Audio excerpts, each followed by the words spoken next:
नमस्कार, बायजूस आईएएस हिंदी में आप सभी का स्वागत है। और आज हम 26 अगस्त के प्रमुख समाचारों पर आधारित कुछ प्रश्नों पर चर्चा करने वाले हैं। तो आइए शुरू करते हैं आज का डेली क्विज। सबसे पहले क्वेश्चन नंबर 1 पर चर्चा कर लेते हैं। क्वेश्चन नंबर 1 है, ई श्रम के संदर्भ में निम्नलिखित कथनों में से कौन सा कथन सही है। और यहाँ पर आपको 3 कथन दिए गए हैं और आपसे पूछा जा रहा है कि निम्नलिखित में से सही विकल्प का चयन कीजिए। यहाँ पर पहला कथन है, यह असंगठित क्षेत्र के श्रमिकों का एक डेटाबेस है।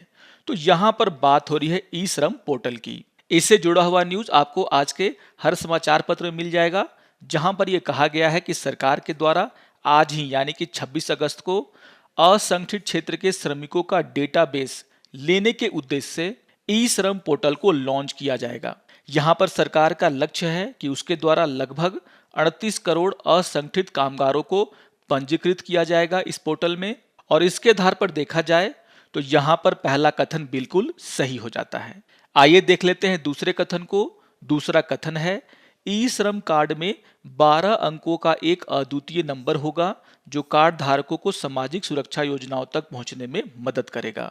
अगर हम ई श्रम पोर्टल की बात करें तो यहाँ पर किसी भी मजदूर के द्वारा अगर अपने नाम को इस पोर्टल में पंजीकृत किया जाता है तो उस श्रमिक को 12 अंकों का विशिष्ट संख्या वाला एक ई श्रम कार्ड जारी किया जाएगा, जो आगे जाकर के उन्हें सामाजिक सुरक्षा योजनाओं में शामिल करने में मदद करेगा। और इसके आधार पर देखा जाए तो यहाँ पर दूसरा कथन भी बिल्कुल सही है। आइए देख लेते हैं तीसरे कथन को। तीसरा कथन है, इसे वर्ष 2020 में जारी किया गया था। तो ये बात बिल्कुल गलत है। अगर हम ई श्रम पोर्टल की बात करें तो सरकार के द्वारा आज ही यानी कि 26 अगस्त को इस पोर्टल को लॉन्च करने की योजना बनाई गई है। और इसके आधार पर देखा जाए तो यहाँ पर तीसरा कथन बिल्कुल गलत है। और इसके आधार पर क्वेश्चन नंबर 1 का आंसर हो जाएगा आपका ऑप्शन नंबर ए, यानी कि पहला और दूसरा कथन सही है। तो इस न्यूज को आप लोग ध्यान से पढ़ेंगे जो कि ई श्रम से जुड़ा हुआ है। आइए देख लेते हैं क्वेश्चन नंबर 2 को। क्वेश्चन नंबर 2 है, उत्पाद, नवाचार, विकास और वृद्धि यानी कि समृद्धि के लिए मैती के स्टार्टअप एक्सेलेरेटर के संदर्भ में निम्नलिखित कथनों में से कौन सा कथन सही है। और यहाँ पर आपको 4 कथन दिए गए हैं। तो यहाँ पर चर्चा हो रही है समृद्धि की। अगर हम समृद्धि की बात करें तो इससे जुड़ा हुआ एक न्यूज आपको कल के पीआईबी में मिल जाएगा। इस न्यूज में कहा गया है कि स्टार्टअप्स को हेल्प करने के लिए सूचना प्रौद्योगिकी मंत्री के द्वारा समृद्धि योजना को शुरू किया गया है। इस कार्यक्रम का उद्देश्य देश में स्टार्टअप इकोसिस्टम को बढ़ावा देना है। और कहा जा रहा है कि इस योजना के तहत 300 स्टार्टअप को संरक्षण दिया जाएगा, उन्हें वित्त पोषण दिया जाएगा और अन्य प्रकार की सहायता प्रदान की जाएगी। यहाँ पर यह भी कहा गया है कि इन स्टार्टअप्स में लगभग 40 लाख रुपए तक का निवेश किया जाना है। और इसके आधार पर अगर देखा जाए तो यहाँ पर ऑप्शन नंबर बी जो कह रहा है कि कार्यक्रम का उद्देश्य देश में स्टार्टअप पारिस्थितिक तंत्र को बढ़ावा देना है, जहां 300 स्टार्टअप को 40 लाख रुपए की वित्तीय सहायता प्रदान की जाएगी, पूरी सही तरीके से इस योजना के बारे में वर्णन करता है। यानी कि क्वेश्चन नंबर 2 का आंसर होगा आपका ऑप्शन नंबर बी। तो ये क्वेश्चन भी बहुत ही इंपॉर्टेंट है और इससे जुड़ा हुआ जो न्यूज है उसे आप लोग जरूर पढ़ लेंगे, क्योंकि यहाँ पर समृद्धि के बारे में सारी जानकारियां दी गई हैं। आइए देख लेते हैं क्वेश्चन नंबर 3 को। क्वेश्चन नंबर 3 है, निम्नलिखित युगों में कौन सा सुमेलित है। और यहाँ पर एक तरफ संयंत्र के नाम दिए गए हैं और दूसरी तरफ ये संयंत्र किस देश में है उसका नाम दिया हुआ है। तो आइए एक एक करके सभी को देख लेते हैं। यहाँ पर पहले पॉइंट में लिखा हुआ है मेड्समोर परमाणु ऊर्जा संयंत्र, जिसके सामने लिखा हुआ है भारत। आप सभी को पता होगा कि मेड्समोर परमाणु ऊर्जा संयंत्र अर्मेनिया में है और इसीलिए यहाँ पर पहला कथन पूरी तरीके से सुमेलित नहीं है। आइए देख लेते हैं दूसरे कथन को। दूसरा कथन है फुकुशिमा दाइची परमाणु ऊर्जा संयंत्र, जिसके सामने लिखा हुआ है जापान। और आप सभी को पता होगा कि फुकुशिमा परमाणु ऊर्जा संयंत्र जापान में अवस्थित है, यानी कि यहाँ पर दूसरा पॉइंट पूरी तरीके से सुमेलित है। आइए देख लेते हैं तीसरे पॉइंट को। तीसरा पॉइंट है फोर्डो ईंधन संवर्धन संयंत्र, जिसके सामने लिखा हुआ है ईरान। और ये बात भी बिल्कुल सही है, फोर्डो ईंधन संवर्धन संयंत्र ईरान में स्थित है और इसीलिए यहाँ पर कथन 3 भी पूरी तरीके से सुमेलित है। आइए देख लेते हैं चौथे पॉइंट को। चौथा पॉइंट में लिखा हुआ है नाम कुंडाकुलम का और इसके सामने लिखा हुआ है अर्मेनिया। आप सभी को पता होगा कुंडमकुलम परमाणु ऊर्जा संयंत्र भारत में स्थित है और इसीलिए यहाँ पर चौथा पॉइंट भी सुमेलित नहीं है, यानी कि सिर्फ दूसरा और तीसरा पॉइंट ही सही तरीके से सुमेलित है और इसके आधार पर क्वेश्चन नंबर 3 का आंसर हो जाएगा आपका ऑप्शन नंबर सी, यानी कि दूसरा और तीसरा पॉइंट सुमेलित है। इससे जुड़ा हुआ न्यूज आज के द हिंदू समाचार पत्र में आया है, जिसका शीर्षक है Fukushima nuclear water to be release via under sea tunnel.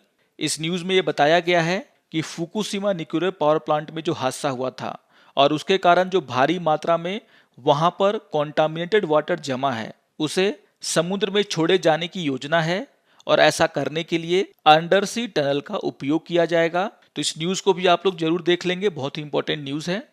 आइए देख लेते हैं क्वेश्चन नंबर 4 को। क्वेश्चन नंबर 4 है निम्नलिखित कथनों पर विचार कीजिए और यहां पर आपको 3 कथन दिए गए हैं और आपसे पूछा जा रहा है कि उपयुक्त कथनों में से कौन सा कथन गलत है। आइए एक करके सारे कथनों को देख लेते हैं। यहां पर पहला कथन है भारतीय प्रतिभूति और विनिमय बोर्ड यानी कि सेबी की स्थापना 1988 में प्रतिभूति बाजार को विनियमित करने के लिए एक वैधानिक निकाय के रूप में की गई थी। तो यहां पर बात हो रहा है सेबी का और आप सभी जानते होंगे कि सेबी की स्थापना 1988 में हुई थी, लेकिन यहां पर आपको ध्यान में रखना है कि जिस समय सेबी की स्थापना की गई थी उस समय सेबी एक गैर सांविधिक निकाय था, यानी कि नॉन स्टैट्यूटरी बॉडी था। आगे चल करके 1992 में संसद के द्वारा सेबी अधिनियम को पारित किया गया और इसी के बाद 1992 में सेबी को एक स्टैट्यूटरी बॉडी यानी कि वैधानिक निकाय का अधिकार दिया गया। और इसके आधार पर देखा जाए तो यहाँ पर पहला कथन बिल्कुल गलत है, क्योंकि यहाँ पर कहा जा रहा है कि अपनी स्थापना के समय ही सेबी एक वैधानिक निकाय था।